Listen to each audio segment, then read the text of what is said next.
You ever see something that just doesn't add up? The one exception that breaks the rule?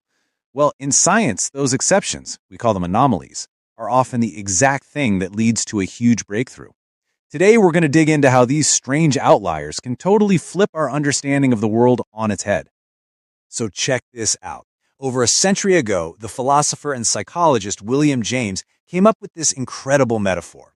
He pictured this dust cloud of exceptional observations floating around all the neat, tidy facts of science. These are the weird things, right? The irregular phenomena that are way easier to just ignore than to actually study. But James's point was powerful.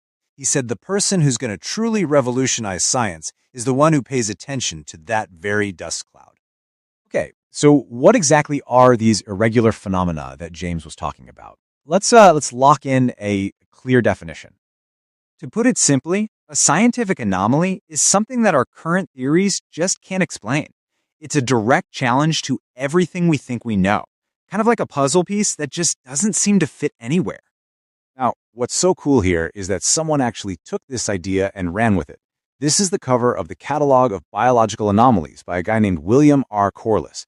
He spent decades writing down all the things that didn't fit, basically creating a guidebook to science's biggest puzzles. It's just this amazing reminder that there's so much we still don't get.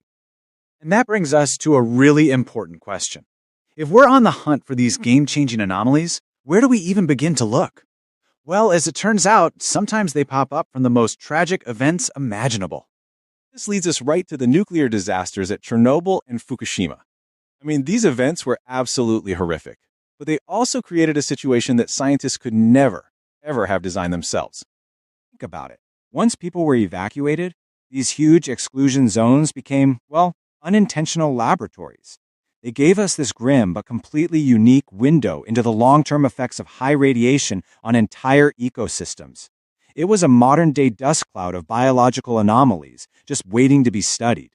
So, what did scientists actually discover when they peered into these radioactive zones? Let's get into the hard data and see what they found. The impact was, frankly, staggering and incredibly widespread. Studies in Chernobyl showed major negative effects across pretty much every animal group they looked at. We're not talking about just a few species here. It hit everything, from mammals and birds all the way down to insects and spiders. The whole ecosystem was fundamentally changed. This table really lays out the core findings so clearly. Researchers saw increased genetic damage, which led to way more mutations. That in turn caused populations to shrink and a serious loss of biodiversity. And the bottom line, the overall fitness of these animals, their basic ability to survive and reproduce, was just crippled.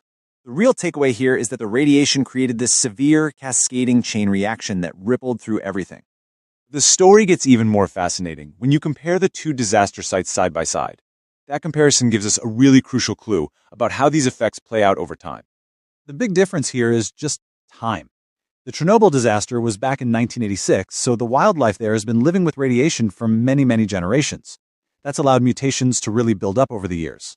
But Fukushima happened in 2011, so it gives us a snapshot of the more immediate first-generation impacts. By looking at both, scientists can start to untangle the initial shock of radiation from its long-term inherited consequences. So what's the big lesson here? We've looked at this massive irregular phenomenon, we've seen the data. Now let's zoom out and see what it tells us about the bigger picture of science itself. You see, studying Chernobyl's wildlife isn't just about tallying up the damage from radiation. It's this profound lesson in resilience. It forces scientists to ask brand new questions. For instance, how are some species, like certain types of fungi and birds, seemingly adapting to this intense radiation? It's pushing researchers to investigate things like novel DNA repair mechanisms, or whether some animals are ramping up their antioxidant production. These anomalies, they're not just weird one-offs. They're actively reshaping how we think about evolution, showing us it can happen way faster and under more extreme pressure than we ever imagined. And really, that's the ultimate point. Just like William Corliss, the guy who made that catalog of anomalies, wrote, "Nature is very anomalous." What he's saying is that our neat and tidy rules often just don't capture the messy, beautiful, and sometimes terrifying reality of the natural world. There's always more to learn. So I'm going to leave you with this thought. The lessons from Chernobyl's wildlife all came from someone paying attention to a tragic, totally unexpected anomaly. It really makes you wonder, what other crucial clues are hiding out there in plain sight? in that dust cloud of exceptional observations, just waiting for us to notice.